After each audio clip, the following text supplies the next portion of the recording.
ఆరోగ్యపరంగా ఏదున్నా will take care అనేది ఒకటి. ఆరోగ్యపరంగా లెట్ మీ కంప్లీట్. ఓకే. అంటే ఇంతకుముందు ఏదైనా ఎక్స్పెండిచర్ ఆరోగ్య విషయం అయితే ముఖ్యమంత్రి గారి కానీ పైన తెలియదు.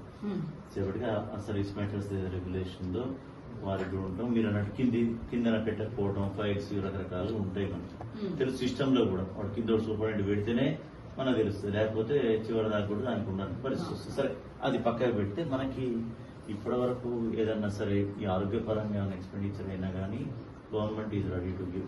వినండి మీ ఇష్టం. తర్వాత ఇప్పుడు ఏదన్నా చికిత్స, అది ఏ రకమైన చికిత్స కావచ్చు, దానికి కూడా గవర్నమెంట్ పూర్తి స్థాయిలో 100% ఆరోగ్యం కాపాడుకునే విధంగా ఎంతైతే అంత దానికి కూడా ప్రభుత్వం అయితే రెడీగా ఉంది. ముఖ్యమంత్రి గారు ఆ మాట చెప్పుకుంటాం. తర్వాత సర్వీస్ నిబంధనలు ఏవైతే ఉన్నాయో, మీరు అడుగుతున్నది ఏదైతే ఉందో అది డెఫినెట్ గా నిబంధనల ప్రకారం తొందరగా డెసిషన్ తీసుకొని చేసుకోవడానికి కూడా రెడీగా ఉంది. ముఖ్యమంత్రి గారు వెరీ పాజిటివ్ ఉన్నారు.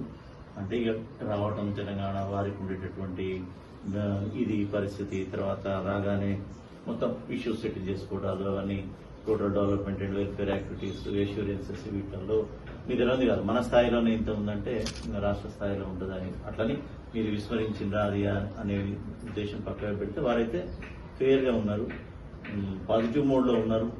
మొదలు ఆరోగ్యం చూసుకుంటేనే మనం ఫర్దర్ గా స్టెప్ వేయగలుగుతాం. ఇంకోటి ఏంటంటే ఈ ఆలోచనలు కూడా మనకి ఎక్కువ పెట్టుకున్న కొద్దిగా హెల్త్, మీరన్న పాయింట్ కరెక్ట్, డిటీరియేట్ అవుతుంది. సరే, ఇట్లా జరిగింది.